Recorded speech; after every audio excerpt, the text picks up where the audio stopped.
Bienvenidos a esta nueva edición de Cara a Cara, en la que tendremos el inmensísimo placer de charlar con José Antonio Martín Otín, más conocido como Petón.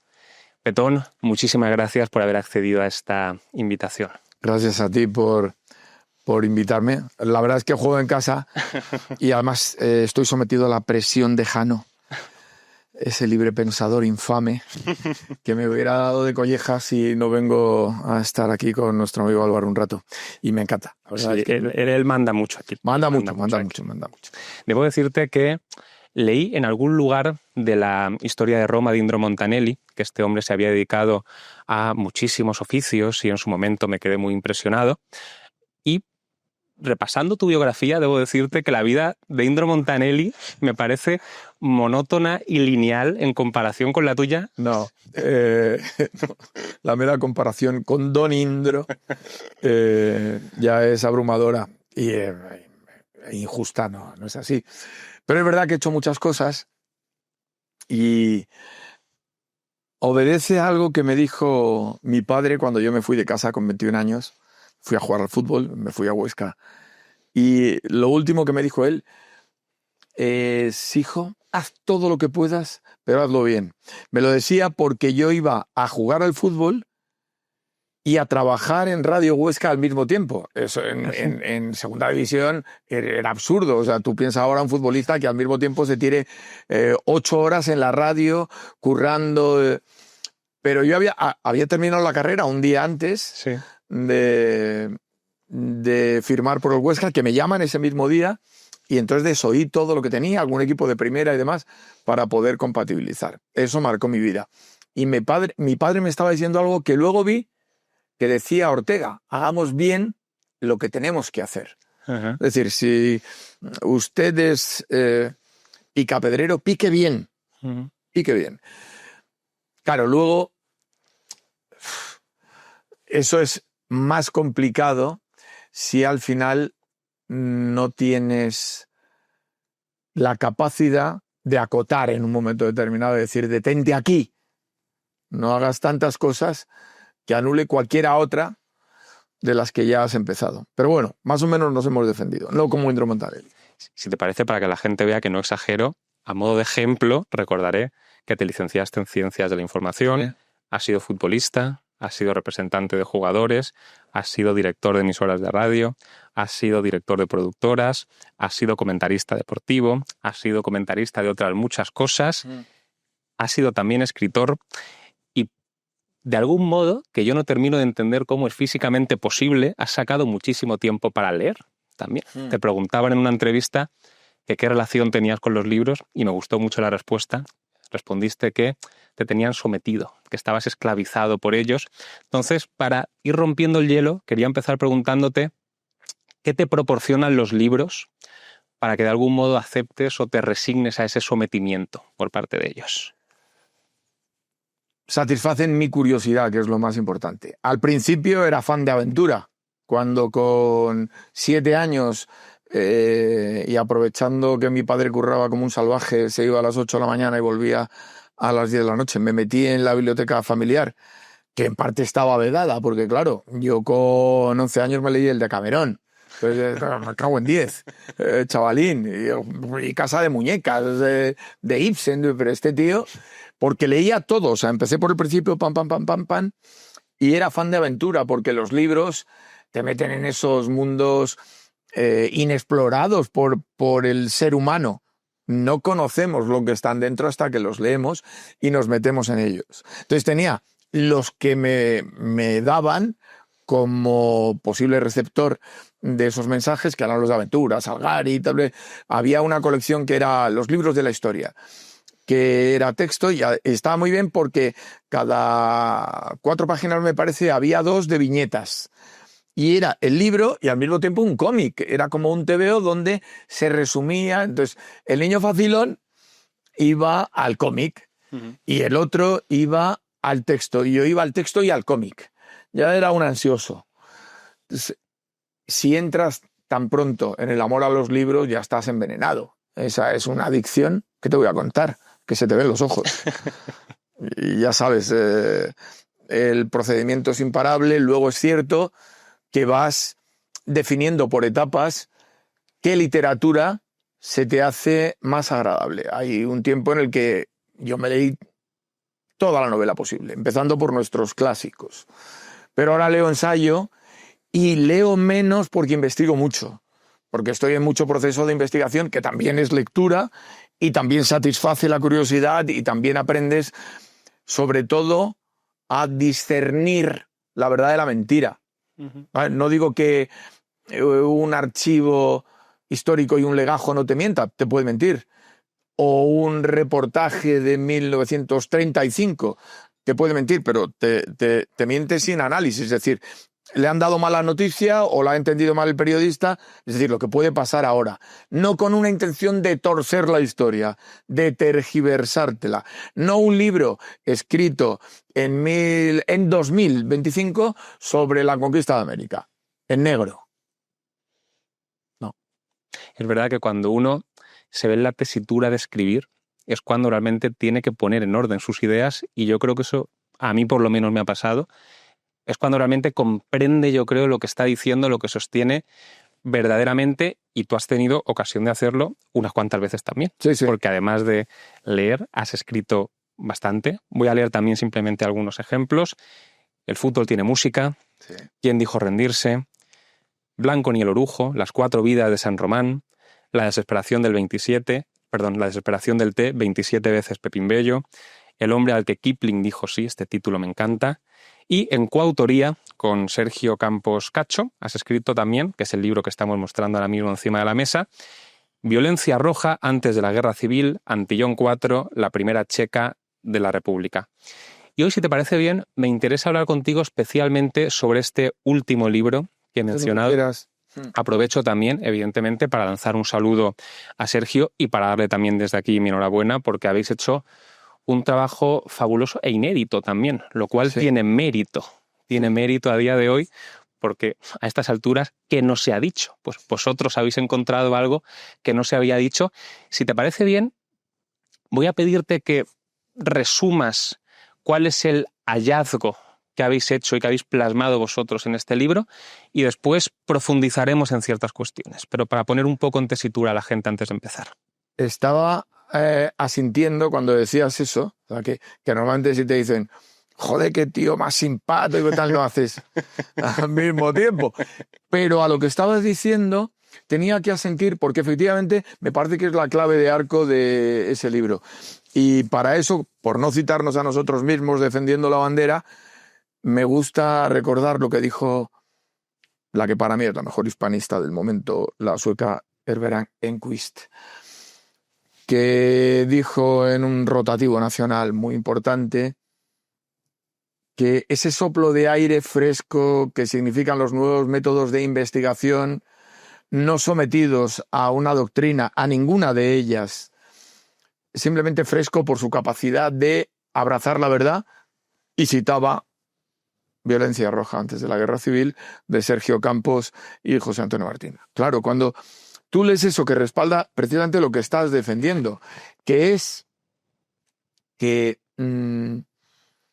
hay un momento crítico en la historia de España en la que hay una intención clara de someter al pueblo español, a todo el pueblo español, a una dictadura totalitaria marxista a través de los métodos convencionales de la conquista del poder comunista. La violencia y la falta de conciencia. Esto es de Lenin.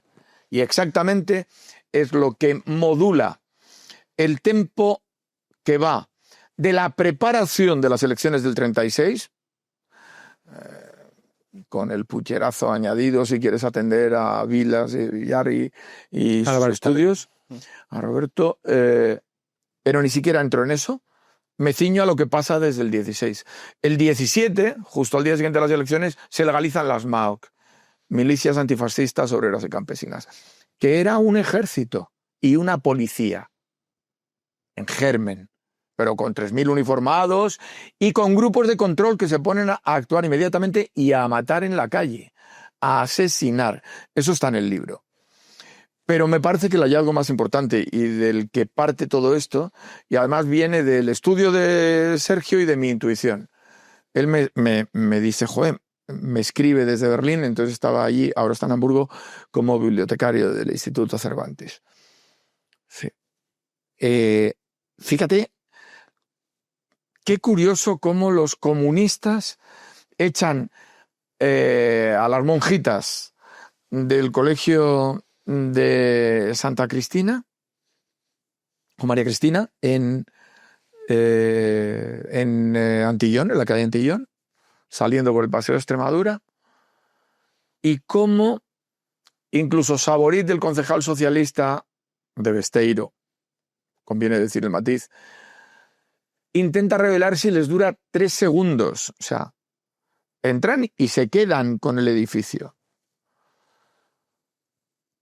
Y entonces, no sé qué luz se me enciende, digo, oye, en la parte de abajo, donde se dice a la hora de la distribución que había un sótano y tal, no sé qué, tú fíjate que del puente de Segovia justo se han enamorado, que es el último de los asesinados antes del 18 de julio, de los que aparecen asesinados, que es un falangista, que ha sido legionario, que se ha venido oficial de la Legión, con 2 hermanos, luego estarían cada uno en un bando de la guerra civil, que ha venido a cuidar a su madre, una anciana que les ha dado estudios, les ha dado carrera a los 3, de rodillas, fregando los pisos de los burgueses en el centro de Madrid.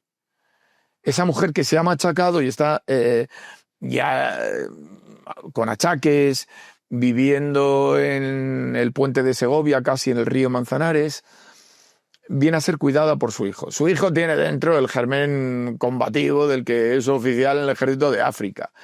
Y es un patriota y es un revolucionario que quiere una sociedad mejor, se hace falangista y el día 15 de febrero, en la víspera de esas elecciones, hay una pelea multitudinaria y de esa pelea empiezan a salir represaliados por esos grupos de control. A este directamente lo raptan y aparece destrozado. Le han tenido torturado en un rato y no sé por qué me vino una ráfaga como diciendo, Antillón, lo que me está diciendo.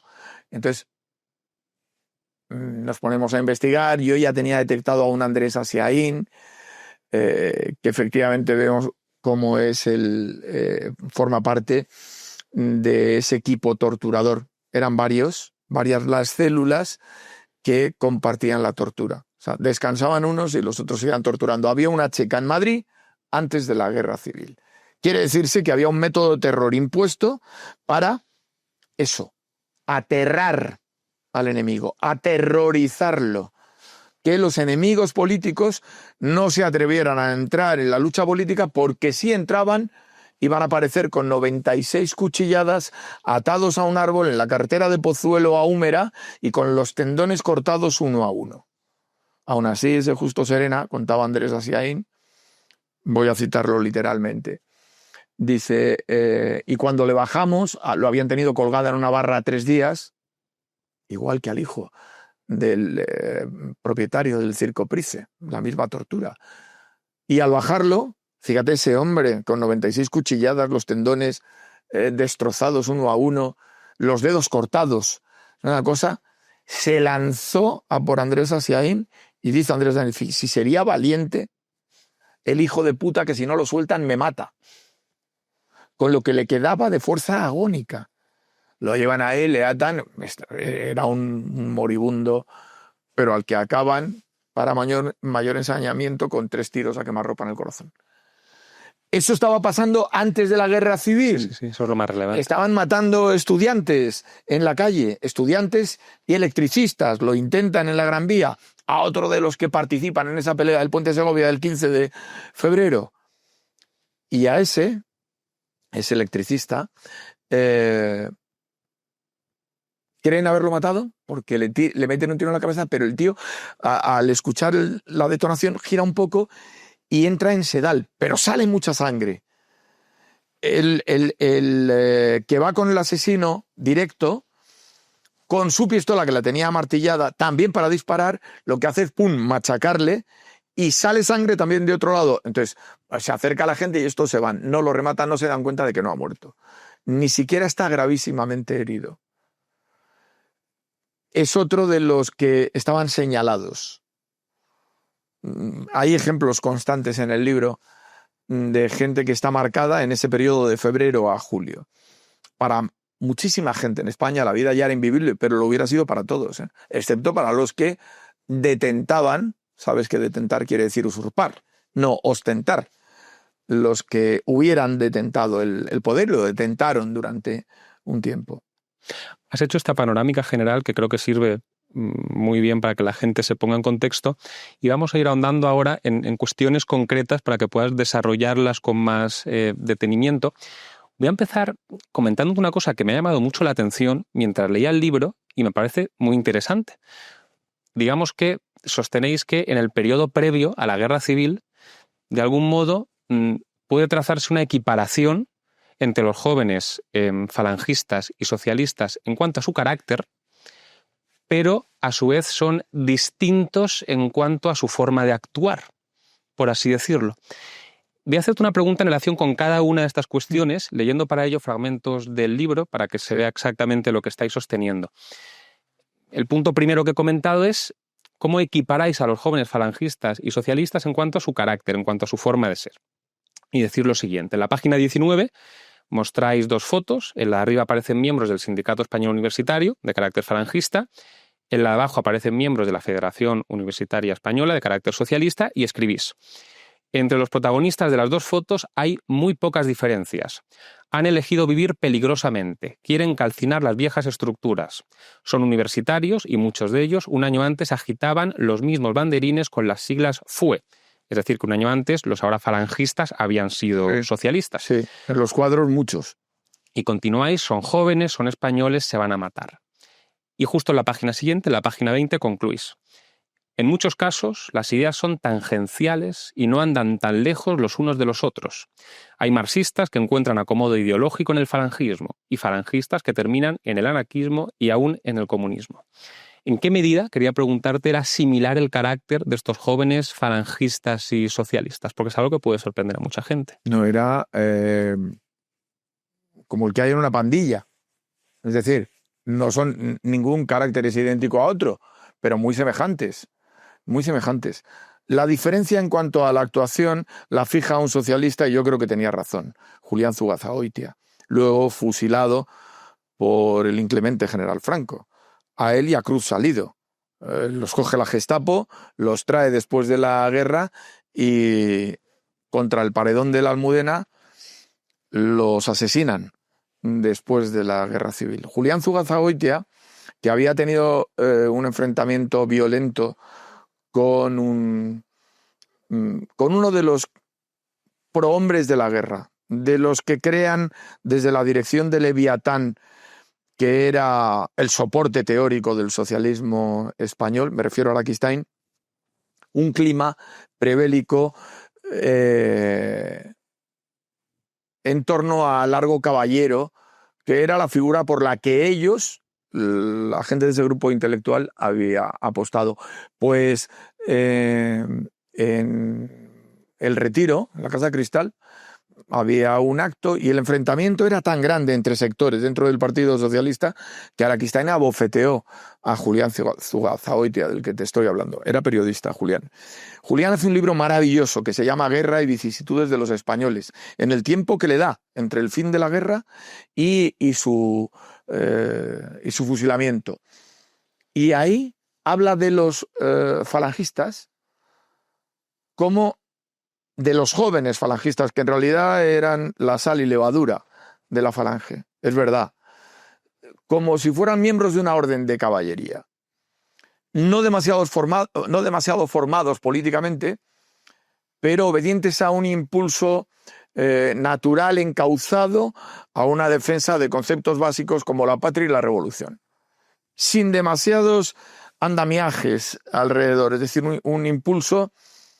A su fundador no le hubiera gustado nada esto, porque estaba en contra del movimiento romántico, pero sí romántico en cuanto a la generosidad de la entrega y demás.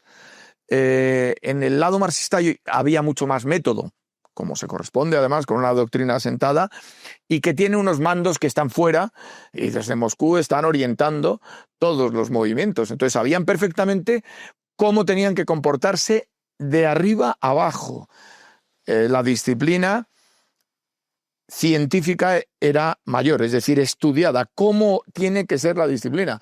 Pues no tiene que ser solo hacer lo que te ha dicho tu mando superior, sino tener una serie de medidas que garanticen que eso, antes y después, va a salir exactamente. Eran, por así decir, muchísimo más profesionales. Hablamos de las Juventudes Socialistas Unificadas, pero especialmente de los comunistas. Y de los socialistas que quieren dar un paso más y que en las JSU al final terminan incorporándose al comunismo. Pero en cuanto a la identidad espiritual, en cuanto a cómo eran, un ejemplo claro es La Barraca, el grupo de teatro de Federico García Lorca. La última foto que hay de Federico, ese patriota energuménico como él se definía, tan mal interpretado luego por la derecha, miserable en tantas cosas, y por la izquierda, ruin a la hora de apropiarse de símbolos sin pensar lo que el símbolo hubiera deseado. Esto lo cuenta muy bien Pepín Bello, que era el mejor amigo de Federico. Bueno, la última foto es en una cafetería que había en la esquina de la calle Recoletos con el paseo de Recoletos, Chiqui Kurz. El dueño es un falangista, donostiarra, con familia pamplonesa. Tenían también en la Plaza del Castillo otro establecimiento que es fusilado al poco de comenzar la Guerra Civil. Tío muy campechano, muy majo. A Federico le gustaba mucho ir. Y Federico está sentado con Rosario Bergamín. Rosario Arniches, casada con Pepe Bergamín. Ese día, justo delante, yo quiero pensar que es ese día por los datos, no se puede constatar, pero como lo cuenta Federico, no sé si es Federico o Rafael Martínez Nadal, y justo delante de Federico, cuando estábamos sentados y tal, no sé qué, llegaron dos chicos de La Barraca. Uno era de UGT, por los datos debiera ser Rafael Rodríguez Rapún, protagonista de Los Sonetos del Amor Oscuro, que era ugetista, hijo de ugetista, y por otro lado, un falangista destacado, que no puede ser otro que Eduardo Rodenas. Asesinado de una manera terrible. Y mi personaje preferido, seguramente de todos estos, un tipo excepcional, Eduardo Rodenas. Vivía en esta calle, en O'Donnell, sí, en el número 3, enfrente del Retiro. Entonces, cuando llegan a Chiqui Kurz con Federico allí, Rafael ve a Eduardo que está subiendo, caminando, y le saluda y sonríe. Y el otro le ve, le saluda y sonríe. Al llegar se dan un abrazo, no se dicen nada y siguen caminando. Rafael se queda allí con Federico y saluda a todos y se va. Eso era entre la gente más normal. Luego digo, estaban los profesionales, que ya estaban conducidos hacia el crimen, el terror, la besanía y la extinción del otro como fuera. Efectivamente, donde vosotros trazáis la diferencia y aparte insistís en ello en numerosas ocasiones a lo largo del libro, sobre todo en la forma de actuar. Creo entender que, y lo estás confirmando tú ahora, los socialistas eran más planificados y los falangistas más improvisados. Creo que es un poco la tesis que venís a mantener. Más científico, sí. Y en la página 50 del libro, ahondando en esto, que tengo tomado algunas notitas, sostenéis algo interesante, que también a mucha gente le va a sorprender. Decís la construcción de la narrativa histórica que contempla cierto emparejamiento en el origen y desarrollo de la violencia marxista y la falangista, cuando no, el adelantamiento de la segunda puede valer como herramienta política, pero en la certeza de que hacerlo conlleva alejarse de lo que sucedió, disciplinado, más poco serio. Entonces, claro, me gustaría que explicases también cuál es la diferencia que vosotros detectáis en el origen y el desarrollo de la violencia falangista, la violencia socialista, marxista, etc. Sí. Esa violencia marxista es una violencia, como decía, científica, claramente dirigida a coaccionar desde el miedo al adversario y también a la eliminación del mismo si es necesario. De hecho, la Falange tiene, al final, si cuentas bien, van a ser 16 muertos, pero bueno, quita alguno. Se ha dicho que 11, 13, pon 15. Caídos antes de que ya después de que destrocen el cadáver. O sea, es que primero lo matan y luego destrozan el cadáver de Juan Cuéllar en Valdemarín, al lado del Manzanares, en Patulea, en Patota. Es una cosa tremenda. Y hace una respuesta. Y esto define todo. Los falangistas van, es la primera vez que reaccionan porque hay un movimiento interior, además hay un tío pérfido que se llama Juan Antonio Ansaldo, que desea manipular a la falange y llevarla al camino de la violencia para defender intereses que no tienen que ver nada, son de los monárquicos, los alfonsinos, de los que luego hablaremos y demás, pero entrar en la violencia. Lo que le interesa es que allí se pegaran todos para crear un clima guerra civilista ya. José Antonio se había negado. Uh-huh. Le llamaban Juan Simón el Enterrador. Lo contáis también. Porque iba de uno detrás de otro a enterrar a sus jóvenes camaradas caídos. Y a Falange Española solo hace Wenceslao Fernández Flores. Son las siglas de Funeraria Española y Franciscanismo Español. Es una violencia que nace como respuesta y lo es así hasta el final. Hasta el final. Hay quien no lo acepta, pero directamente cuenta la historia como le gustaría que fuera. Es mentira. O sea que, y esto es demostrable. Claro, los falangistas, hay un momento en el que, para animar a su gente, cuando son proscritos en ese tiempo, a partir de febrero, se inventan, incluso en el no importa el boletín de los días de persecución, se inventan respuestas, represalias a asesinatos que han sufrido, como en Carrión de los Condes, que aparece que luego los asesinos de los falangistas, que son exterminados al lado del río, aparecen colgados en la plaza del pueblo porque la venganza fue la mentira. Mentira, pero lo ves en los capítulos muertos de un lado y muertos del otro. No es verdad. O sea, esto es el estudio. Y ahí, naturalmente, la fuerza de los hechos y el método que se corresponde con su cerebro de relojero y precisión suiza se corresponde con Sergio Campos, que no puede soportar una cifra equivocada. Entonces, él se irrita con esas cosas y con las nuestras cuando alguna vez hemos cometido oye, macho, que es que luego ves que no era así porque has encontrado otro documento recóndito perdido ahí que te demuestra que aquello no fue exactamente así. Grado de irritación máximo. Es decir, ese rigor ayuda mucho. Y por eso, porque está desde el rigor, dijo Enquist, la historiadora, lo que dijo acerca de que es incontestable. O sea, una respuesta en la historia. Nosotros podemos dar respuestas a tesis anteriores con el dato, no con la opinión, con el dato. Y a nosotros que nos rectifiquen. A ver quién dice que no hubo una checa en Antillón, cuando están todos los datos y las declaraciones que demuestran lo que sucedió. O que hayamos llegado a descubrir cómo eran aquellas patrullas de control de las MAO que iban a ver la documentación. No, iban directamente a matar o a detener. Eso es a lo que iban. Entonces, lo siento, estudien más. Vamos a profundizar ahora en ambas cosas, en las dos que acabas de mencionar, en relación con la violencia socialista previa al estallido de la guerra civil en sentido estricto. Efectivamente, habláis con profusión en el libro tanto de las MAOC como de Antillón 4. Vamos a empezar hablando de las MAOC primero. Y quiero que expliques también, porque habrá muchísima gente que no sabrá lo que son, ¿qué fueron las MAOC? Milicias antifascistas, obreras y campesinas. Lo que se pretendía estaban funcionando de antemano.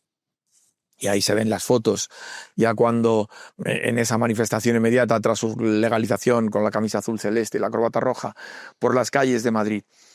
Eran el Ejército Popular en ciernes y la Policía Popular en ciernes, lo que ya estaba funcionando en la Unión Soviética, es decir, agrupación de los militantes más activos que empezaban a recibir una disciplina militar y que empezaban a colaborar también con esas células policiales de detención, control del enemigo. Hacerse con los ficheros. Tú lees Mundo Obrero, el órgano comunista, Y los reportajes de denuncia de los militantes de otros partidos a los falangistas dedican, pero luego dedican también a otros tipos con seguimiento y utilizaban todos. Era esa estrategia, las MAOC, que eran la herramienta colectiva que defendía eso. Esas eran las MAOC. ¿Y cuál era su modus operandi? ¿Cómo actuaban? Es creciente. Si nos detenemos en el último año, de enero a julio, de febrero sobre todo, de 1936, son órganos de control callejero que hacen demostraciones de fuerza constantes y que ejecutan a las órdenes del partido. Pedro Checa es ahí el hombre que muñe el cerebro. Hay otros, estamos hablando de Modesto, de toda esta gente que está en la estructura y en el organigrama, pero se necesita un cerebro muy frío, muy ordenado, como el de Pedro Checa, para dar forma, hacer compacto ese bloque masivo de los que salen a la calle, que serían ejército posterior, que al final es la larva del quinto regimiento, ¿no? Ya estaban entrenados y las MAOC se transforman en órgano militar a partir del 18 de julio en el Colegio de Salesianos de Estrecho, en el campo de fútbol, que es el cuartel del quinto regimiento. Pues son las MAOC las que ya simplemente se ponen el uniforme y cambian el nombre y son el quinto regimiento. Y en el lado policial, las checas y todo esto vienen de esas MAOC. Habláis en un momento del libro del mito de la autodefensa de las MAOC, con lo cual sostenéis que no se defendían, sino que atacaban. Bueno, claro, eso no es más que un juego de palabras. Son peligrosísimas las palabras. Tienen un significado en su tergiversación que pueden hacer pensar que efectivamente respondían a un ataque inexistente. No había ningún ataque. Era autodefensa del poder establecido o de quién podía amenazar el poder. ¿Cuál era la tesis? La República está amenazada por la derecha y el fascismo. Primero por la CEDA y tal. De ahí los movimientos en respuesta a triunfos electorales limpios y claros, ¿no? No se puede consentir. Y ahí los anuncios también de Largo Caballero y los demás. En Don Benito, Largo Caballero, se enciende el semáforo rojo. No vamos a aceptar, y hay entrevistas donde se recalca esto, no vamos a aceptar un triunfo de la derecha. No lo vamos a aceptar. Vamos a implantar un régimen que concluya la dictadura del proletariado. O sea, que te lo están diciendo. Es autodefensa, si lo quieres, si quieres aceptar el eufemismo, defenderse de eso. ¿Existía una amenaza para la República? Existía. Desde el 14 de abril de 1931, la derecha alfonsina, los monárquicos conspiran constantemente contra la República. La Sanjurjada es una conspiración. Y de esa conspiración no se bajan, es constante. Y la reunión del 8 de marzo en la calle General Arrando, en casa del diputado Delgado de la CEDA, hijo de un general, con los generales, los alfonsinos. Por cierto, la Falange estaba excluida, ni se pensaba en contar con ella, y José Antonio Primo de Rivera dice que si les proponen algo, que les escupan, que la Falange no es una fuerza cipaya. Eso hasta los últimos días antes del 18 de julio. Es decir, que existía esa amenaza, existía gente que hubiera acabado con la República y conspiraba para ello. ¿Existía la posibilidad real de que esos triunfaran? Yo creo que no, pero da lo mismo. Incluso con la inexistencia de esa gente, solo por el hecho de que pudiera ganar las elecciones la CEDA, esos grupos de autodefensa, con las comillas, las MAOC, se creían justificadas para asentar un régimen sovietizante. ¿Y cuál era su criterio de selección de víctimas? ¿Cómo decidían quién era, a su juicio, un enemigo de lo que ellos pretendían combatir? En el momento crítico de 1936, los falangistas estaban muy significados. Es decir, porque ellos ya han advertido que son la única gente que les va a dar una respuesta semejante en la calle. Es decir, si van a matar a un falangista, va a haber 4 falangistas que puede que maten al falangista, pero luego van a ir a por el comunista si han matado al falangista. Si no han matado al falangista, no pasa nada. Y luego hay una serie de crímenes políticos que van enlazándose unos con otros. El error, por así decir, estratégico que conduce a la guerra civil viene de una noche de marzo en Madrid. Está llegando la primavera y dos muchachos se han ido al cine La Flor, que es recurrente en ese mismo cine. De salir del cine La Flor, raptan a José Mariano, a Pepe Price, el hijo del dueño del Price, y se lo llevan ante Antillón y le torturan. Del cine La Flor salen dos amigos, Juan José Olano y Enrique Belsobel. Olano es un falangista muy destacado, al que tienen enfilado porque además es partidario de una unión de todos los estudiantes no marxistas dentro de un sindicato de la misma fuerza que la FUE. Es decir, que el SEU se extinga para formar parte de un sindicato de todos los que no son comunistas. La gente del SEU, los Pata Negra, están en contra de eso, Eduardo Ródenas, del que hablábamos, pero Alejandro Salazar, en fin, estaban en contra de eso y es algo que no va a salir. Además, el libro ya anticipa lo que algunos otros libros nos van a contar después, forma parte de la mentira histórica también, que eso iba a ser un hecho y tal. No, pero está marcado, está significado, y se ha ido al cine con un amigo suyo que es de Acción Católica como él, Enrique Belsobel. Son de una bondad. Cuando llegan a la altura de los bulevares cerca de Princesa, les detiene un grupo organizado que saben a qué van, a matar a Olano, y de paso se pulen a Belsobel, les piden la documentación, se la enseñan, y cuando se han dado la vuelta, los acribillan por detrás. Es decir, claramente estaban esperando para asesinar. Al día siguiente, por la mañana, en la Facultad de Derecho, en la clase de Olano, sus camaradas falangistas, Bugayal, Alberto Ortega, un chavalín huérfano de padre y de madre, Soriano de 18 años, muy valiente y muy simpático, muy popular en la facultad, estaba en el club deportivo y le querían mucho, jugaba al fútbol, organizan por su cuenta, con unos cuantos de la primera línea, pero de derecho, una réplica y quieren pulirse a un abogado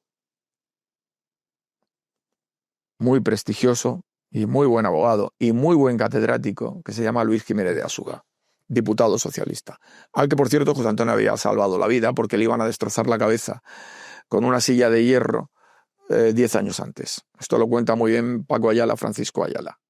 Cuidado, estamos hablando de un escritor republicano que fue testigo de aquello, le salvó la vida a José Antonio. Es impresionante cómo a partir de ese momento, que bueno, a Alberto Ortega le meten 25 años de cárcel y le cuesta la vida luego porque se lo llevan a Santander, al penal, y le tiran, como a tantos otros, con Neira, aquel verdugo que hubo en Santander, desde el acantilado atado a una piedra y así muere con 19 años. No los había cumplido Alberto Ortega muy poco tiempo después de este suceso de la calle Ortega y Gasset. Pero aquello encadena respuestas. Lo de Calvo Sotelo viene poco después, antes han matado a Castillo, al teniente Castillo, se junta todo eso y se precipitan los acontecimientos. El golpe ya estaba en marcha, es el 8 de marzo, cuando ya se han juntado los generales y se lo iban a dar. Pero la violencia creciente acelera el proceso, sirve de estimulador. Y dentro de esta violencia, recordemos, previa al estallido, en sentido estricto, de la guerra civil. Sí, no, en sentido total. Por eso digo, pasa antes. Por eso digo, todavía hay una escalada adicional si hablamos en términos de crueldad pura, que es, y ya llegamos, Antillón 4. En el libro demostráis de que, insisto, antes de que estallase en sentido estricto la guerra civil, ya había una checa en funcionamiento. ¿Qué se hizo en la checa de Antillón 4? Lo hemos comentado con Justo Serena Enamorado, pero si quieres nos vamos un poco al detalle porque hemos estado allí. Sí, lo he escuchado. Y para interpretar bien lo que pasaba allí, fue buenísimo estar allí. De una manera azarosa, se juntaron todos los astros a la vez. Fuimos con un fotógrafo de Espasa, de la editorial. Cuando nosotros entramos en la parte de abajo de ese edificio, un lugar lóbrego, con los techos bajos, la luz todavía es de bombilla amarillenta, como imagino que sería en aquel tiempo. Hay a la entrada unos cuantos muebles de aquella época o un poco después, viejos muebles colegiales amontonados y nada más. Y un ventano, es como un ventanuco grande, que está a ras del suelo y por el que seguro que entraban y metían a sus víctimas, no por la puerta, directamente por ahí. O sea que todo favorecía. Los 2 secuestros que conocimos antes del libro, otro no pudimos, el de un chico que está trabajando en la calle Lista 2, está trabajando en el Palacio de Liria y ahí es un mayordomo joven que tiene una parte del archivo de la Falange y no hemos podido dar con él. A ese también lo raptan y desaparece. No sabemos si fue Antillón. Pero hemos descubierto gente que sí va a Antillón, luego, después de. Los hechos bien definidos están en José Mariano Sánchez Gallego y en Justo Serena Enamorado. A José María le llamamos Pepe Price porque es el hijo de Mariano Sánchez Resach, el dueño del Price, el centro de espectáculos más importante de Madrid. Le raptan al mismo tiempo y aparecen el mismo día. Y decía Pedro de Répide, con el cuerpo transido como un joven San Sebastián de nuestros tiempos, por cómo encuentran a Pepe Price. A la madre le dicen simplemente que la ha matado, pero no le cuentan cómo estaba. Porque es una cosa, si se parece a lo que ya hemos comentado de las 96 cuchilladas, que a nosotros no ves, de esas cosas que encuentras luego, después de publicar el libro y de la 3ª edición, o sea, ya no, ¿para qué vas a rectificarlo? Pero no fueron 78 cuchilladas o 80, como decimos nosotros. Encontramos el informe forense luego y son 96. Hay que ser sañudo, cruel, malvado para tener a alguien colgado 3 días encima de una bañera, como cuentan, de una barra e ir cortándole los tendones y acuchillándole para que se desangre. Esa es esa fórmula de muerte que además podían haber hecho desaparecer el cadáver, que es lo que hace, joder, yo qué sé, no sé, me pongo a pensar en un asesino que no quiere que... Pero no, lo que quieren es que vean el cuerpo para aterrar. Bien, cuando vamos a Antillón, nosotros pensábamos, ¿cómo sería el lugar? Entrar allí ya llevaría al máximo pavor a la víctima, por eso incluso añadimos un estudio científico. ¿A qué se siente cuando entras en un lugar así? Que es un síndrome de guerra. O sea, que hay como una congelación, que hay un momento en el que ya hasta inutiliza el dolor. O sea, todo eso lo contamos. Cuando vimos los muebles a la izquierda y ese fondo sombrío que se iba oscureciendo cada vez más hasta llegar al final y nos echamos a andar por ese camino, lo primero que vemos es una ventana como enrejada que da a una especie de patio subterráneo debajo de donde juegan los niños, el patio de recreo de los niños, que todavía están jugando niños ahí en el centro educativo.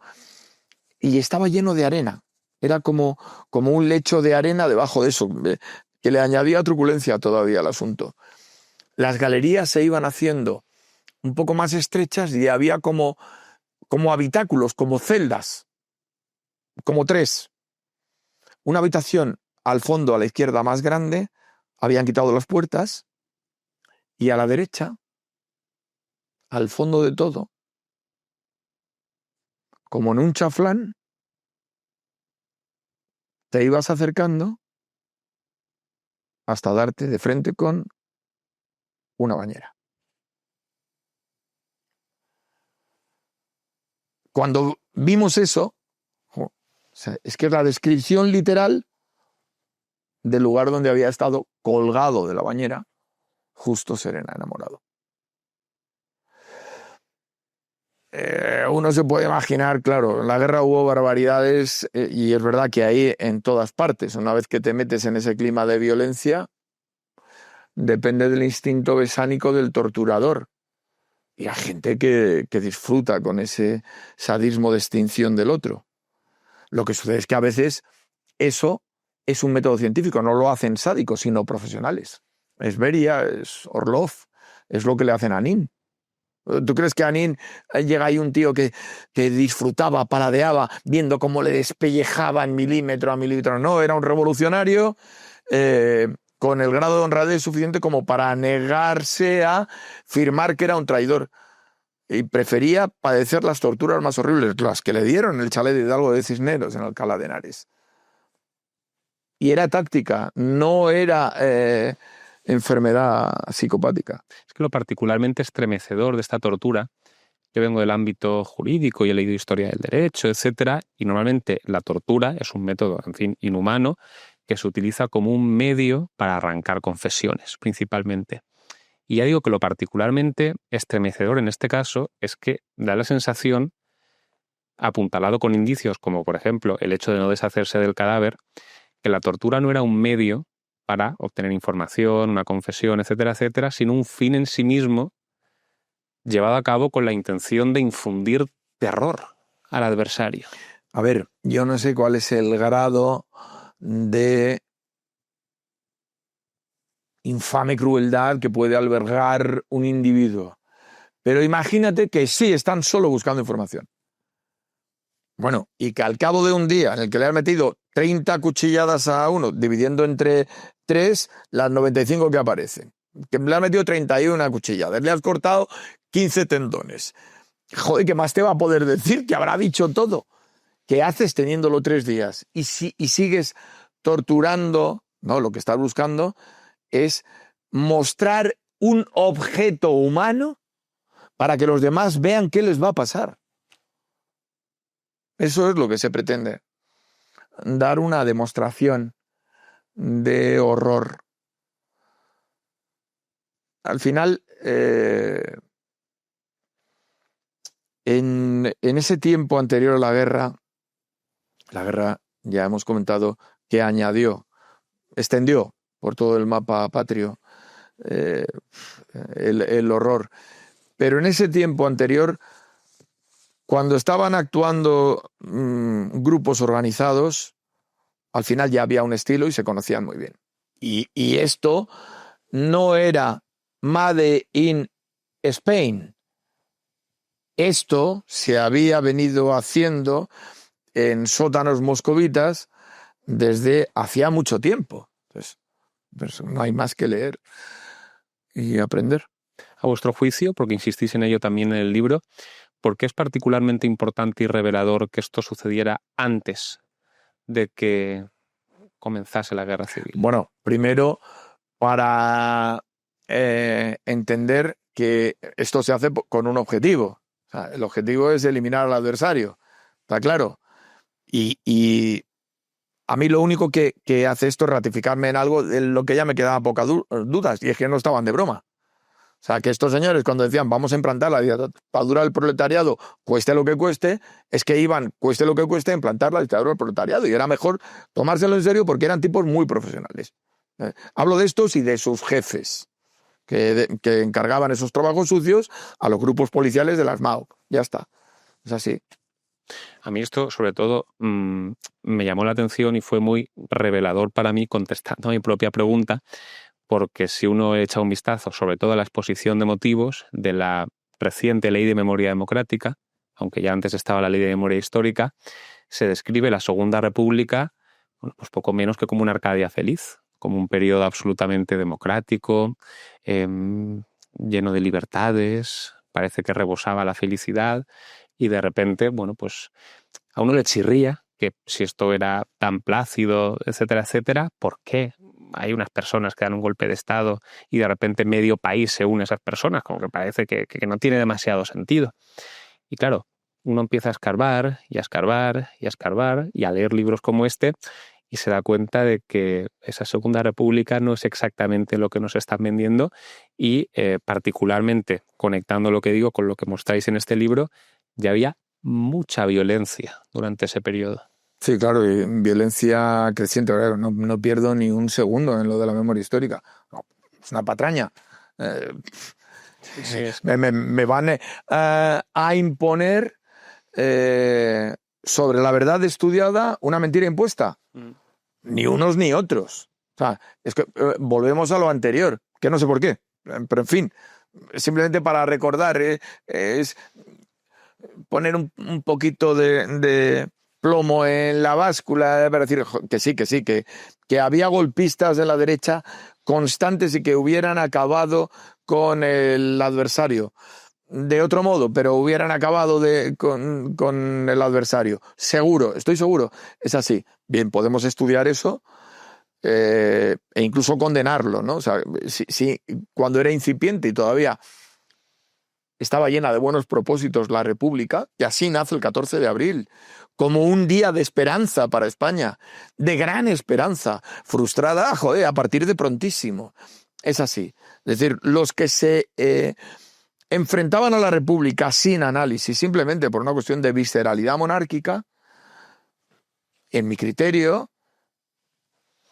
estaban, ellos sí, refrenando un deseo colectivo de mejora. Y es conveniente estudiarlo y no olvidarlo. Bien, decir que la evolución de la República nos lleva, y especialmente en el 36 y a partir de febrero, al estado ideal, es llamarnos idiotas, ¿sabes? Y no voy a consentir, yo por lo menos no voy a dejar que alguien piense por mí y me imponga y no hacer y decir lo que quiera decir. No lo van a, desde luego que no lo van a conseguir. Seguro que no. Eso, quienes te estén escuchando ahora, hay una cosa que llama mucho la atención de tu discurso, que es la cantidad de ejemplos. Tienes una cabeza enciclopédica que eres capaz de recordar y de contar con todo lujo de detalles. Eso también se vuelca en el libro. Y cuando uno lee el libro, cuando uno te escucha a ti, ya digo, no porque pongas encima de la mesa una opinión a modo de afirmación sin ningún tipo de respaldo, sino cuando uno escucha la cantidad de casos que has podido contar a lo largo de esta entrevista, cuando uno escucha los centenares de casos más que volcáis en el libro, tiene la sensación de que debía haber un clima absolutamente irrespirable en esa época.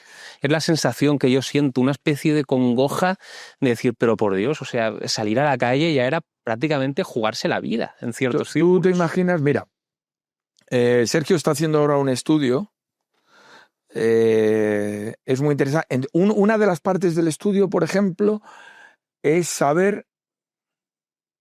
Ahí le picó la curiosidad, ¿no? Porque se decía, había 10.000 falangistas en España en aquel tiempo, más o menos, y habían conseguido 40.000 votos. Joder, nos chocaba porque vas a la causa general y ya te aparecen, pero muchísimos más, sobre todo jóvenes. Efectivamente, las cifras no se corresponden con lo que realmente sucedía.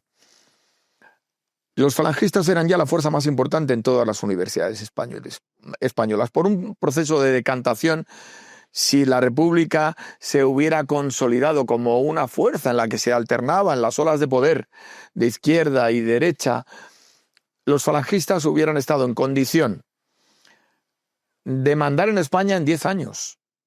Porque todos esos jóvenes universitarios hubieran terminado sus estudios académicos, serían profesionales y en 10 años, si se hubiera mantenido en la idea un buen porcentaje de ellos, hubieran constituido núcleos de poder capaces de gobernar España. Esto en el mejor de los escenarios y entendiendo que es el mismo fenómeno que se da en otros países.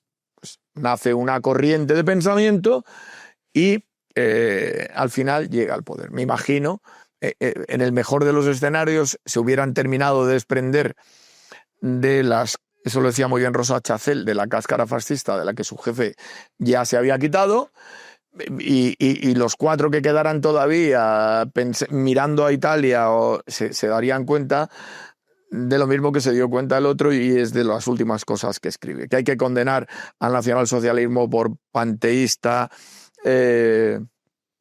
y sobre todo por racista y develador del espíritu cristiano que alumbra los comportamientos de José Antonio y de su gente, y esto es indispensable para entenderle a él, y del fascismo por esencialmente falso. O sea, eso es lo que dice. Bien, toda esa gente tenía, con 18 años, padres y madres, todos ellos. O sea que si son muchos más de los que nos habían dicho, y están diseminados por toda España, imagínate, 50.000, con padres y madres, y esos son los que están en combate constante, pues ya tienes aproximadamente 150.000 personas con mucho miedo, menos los hijos que los padres, y las familias, y las abuelas, y todo esto. Estás hablando de qué se vivía en ese momento. Pero también las madres de los socialistas que están en ese combate, y los padres tienen mucho miedo, porque ven que mueren sus hijos. De antemano se están anticipando al dolor de la guerra. Hay tensión. Y no hay una tranquilidad suficiente en un solo personaje. Es la esperanza fallida de Azaña, que es el gran fracaso humano de ese tiempo. Porque hay un instante en que él parece que va a tener la capacidad de ponerse por encima de los violentos y llegar a buscar un camino en el que vayan atenuándose esos comportamientos para entenderse en la palabra. Pero eso desaparece en un momento. Y lo que se impone es lo que tú estás diciendo. Ese miedo que al final es cerval y que se hace horror en nuestra guerra civil. Sobre todo porque también, en fin, supongo que no habría terminado con la violencia de ese momento, pero quizás sí que hubiese contribuido a mitigarla si esa violencia se hubiese, digamos, perseguido, que es otra de las ideas con las que yo me quedo del libro, que es la constante y deliberada omisión. Es decir, hay un dejar hacer palmario. O sea, no hay un solo condenado. Prácticamente no hay detenidos del Frente Popular desde febrero. No hay detenidos. O sea, el comisario Antonio Lino, que es el comisario jefe de la Brigada de Investigación Criminal que tiene a su cargo la sección política, claro, luego es un personaje durante la primera parte de la guerra en Madrid, hasta que tiene que irse por piernas. Pero en ningún caso hay un detenido. O sea, hay un condenado, y detenidos prácticamente ninguno. Y del otro lado, es una persecución constante, pero constante. Por el hecho de tener carnet, te ibas para adentro. O sea, las cárceles están llenas de militantes falangistas y de otras formaciones también, carlistas también. Carlistas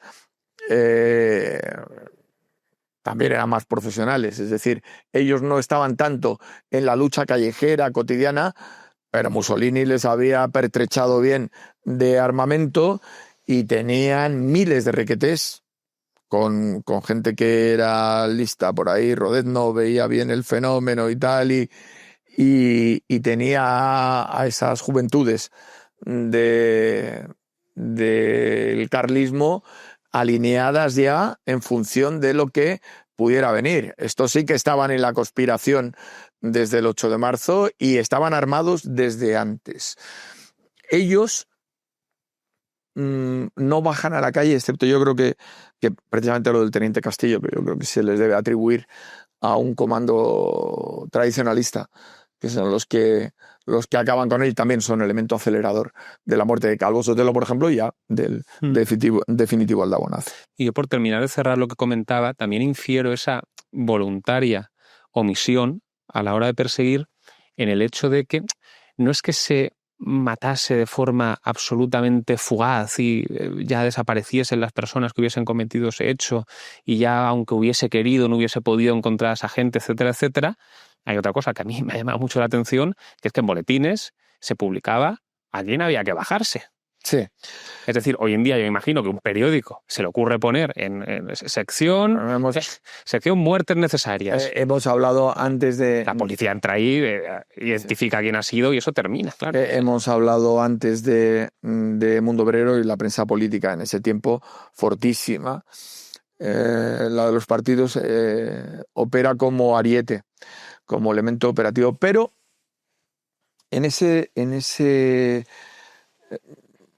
plazo de febrero, precisamente la abdicación, de hecho, de su necesaria, porque era obligatoria, actitud de mando en Azaña y por extensión en Casares Quiroga, que es irrespirable lo que Casares Quiroga termina de conformar con la horrible parcialidad a la hora de perseguir a unos crímenes y otros. Es una cosa, incluso casi unas militancias y otras. Eso es achacable a Azaña. Voy a hacerte una última pregunta, Petón, para concluir. Es bastante complicada y yo mismo reconozco la complejidad porque has estudiado durante años y años y años este tema y seguro que mientras leías la infinidad de libros que habrás leído has ido llegando a centenares de conclusiones al respecto, pero en un ejercicio prácticamente titánico de síntesis me interesaría mucho preguntarte a qué 2 conclusiones has llegado, tanto desde un punto de vista positivo, es decir, ¿qué consideras que en relación positivo y negativo, no de bondad y maldad, sino desde un punto de vista positivo, en relación con este periodo, qué puedes afirmar que es verdad y que sucedió de una determinada forma? Y también, acechados como estamos de 1.000 millones de mentiras y de intentos de manipulación, etcétera, etcétera, desde un punto de vista negativo digo, ¿qué consideras que desde luego no es cierto? Si tuvieses que sintetizar y decir un titular en relación con cada una de estas cuestiones, ¿a qué conclusiones has llegado en este sentido? No hay bondades generales ni maldades generales. Eso es así. Sí, bondad y maldad me refería no al lado bueno y al lado... Yo lo he entendido. Vale. Yo lo he entendido. ¿Qué es verdad y qué es mentira? Sí, eso es. ¿Qué pasó allí? Bueno, es mentira que la República hubiera podido persistir por sí misma como una solución para la totalidad de España, que es lo que se pretende. Eso no es verdad. No es verdad. Era una república ya sesgada por el Frente Popular y que hay que hacer caso, es verdad, hay que hacer caso a lo que anunciaban quienes se hicieron con el control de la república. Si se hacen con el control de la república no es por la guerra, no es porque en la guerra Negrín, Lauro Caballero, no, se iban a hacer con el control de la república, o sea que es que eso ya era así, no había contestación. No había contestación, había miedo incluso. Joder, claro, a buenas horas, mangas verdes cuando Azaña dice, soy un preso de la República. No, coño, te has entregado antes, porque estaban aterrorizados. Y habían creado un control general sobre los mecanismos políticos que hacía inviable que eso fuera a funcionar para todos los españoles. Es mentira que la República fuera una solución para todos los españoles. Mentira. Eso es mentira. Mentira. Y es verdad que si el 14 de abril hubiera estado inspirado de un patriotismo exacto, y no voy a ser tan riguroso, quítale la segunda parte, de patriotismo, de verdadero patriotismo, era una solución para España en ese momento. Si se hubiera empalmado con latidos que a lo largo de ese siglo ya se habían dado, es decir, avanza el deseo de reforma agraria, se pretende, hay una presencia del obrero en la gestión empresarial, las corrientes que vienen de Berdyaev, pero a las que se incorpora hasta la Iglesia, y aprovechar lo que el sindicalismo revolucionario, pero ya no me voy a Sorel, a Proudhon, y el latido socialista estaba trayendo, si le añades esa intención colectiva de meter a todos dentro de ese paquete y romper, si era necesario, esto está bien dicho en tiempo republicano, que lo dice un parlamentario. Estudien ustedes un poquito y vean quién fue. Que esperen los señores propietarios. Están hablando de la reforma agraria porque los señores campesinos llevan mucho tiempo esperando. Y esas tierras baldías de España y esas grandes propiedades que ni conocía el latifundista o la latifundista. Hay casos curiosos como en Ávila, que era dueña de un pueblo y ponía multas, la dueña, un aristócrata, al que soltaba una blasfemia. En las calles del pueblo, ya 10. Corregido eso, era una oportunidad maravillosa, histórica. Eso fue una verdad frustrada y, claro, también colaboraron en eso los monárquicos recalcitrantes que defendían tanto, en algunos casos, una fidelidad, incluso una lealtad, que es palabra mayor. Fiel puede ser alguien que es normal. Lealtad le vas a decir que no cuando se equivoca. Pues incluso esos leales también estaban acompañados de gentes que defendían los intereses de los bancos y de las grandes empresas. Esto es así. Y esa es la conclusión que después de estudiar uno llega a alcanzar. Te voy a decir, Álvaro, yo con 21 años tuve mi última militancia política. 21 años. Justo cuando termino la facultad y me voy de Madrid, se ha acabado. Porque además era escéptico, no creía que alguien me pudiera decir lo que tengo que hacer sin conocer bien lo que tengo que hacer. Uh-huh. Es decir, escuchar siempre a un jefe que me va a decir qué tengo que hacer, ya no me lo creo. No, claro, el contraste con la realidad me da la alegría de saber que yo tenía razón en ese momento. Pero sí es verdad que hay gentes que han marcado pautas que sigo haciendo mías después de tanto tiempo. Alguna vez lo he dicho, es decir, que la persona es el eje del sistema. No los partidos, no los lobbies, no las clases. La persona es el eje del sistema. Yo creo que hay un punto de asunción cristiana. Sí, desde luego. La segunda, que España es una realidad que viene de la noche de los tiempos y los optimistas se pueden ir hasta Argantonio y los que se acercan más a la verdad, porque no hay que confundir patria con la nación republicana francesa, enciclopédica. No. Yo creo que ya hay una patria ibera y que en Barcino había una capital de España, en Barcelona, con los visigodos. Creo que hay una realidad hispánica que debemos entregar hermoseada a nuestros hijos. Es inescindible y es un crimen de lesa patria no intentar mejorarla para todos los españoles. Esa es la segunda. Y la tercera y última, y son a esos 3 puntos me atengo para caminar por la vida, mucho más que por la vida política, es que el pobre va por delante del rico. Nuestro amigo Iván, que está ahí al otro lado, sabe que yo venía por aquí, por este mismo estudio, con una cooperativa que teníamos de 4 o 5. Y es lo que pretendo allá donde estoy, desarrollar, creo en esa cooperativa, en la economía social compartida. Sobre esos 3 pilares, que luego pueden tener los 1000 matices que quieras, entiendo mis comportamientos también a la hora de escribir. Es decir, hay verdades supremas, las hay, pero a la verdad suprema se tiene que someter la verdad que te da el dato. Nosotros hemos tenido que quitar cosas que eran muy bonitas, joder, qué bueno, pero luego hemos visto que sí, son constructos literarios. Uh-huh. No están sustentados en un dato al carajo. Fuera. Te da pena, ¿eh? Cuando, coño, qué bien me había quedado. Pero no lo puedes sujetar con un dato.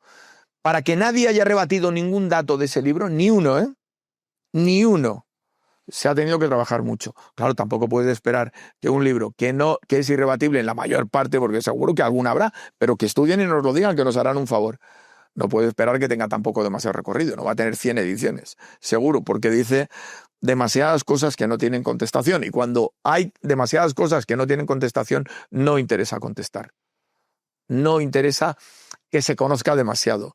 No interesa, pero a veces brinca las fronteras, llega hasta los países nórdicos y una catedrática hispanista te dice, ese es el camino, ese es el proceso de investigación que los estudiosos españoles debieran seguir. Joder, no sabes qué contento te pone. Bueno, imagínate el orgullo Sí. echar algo así.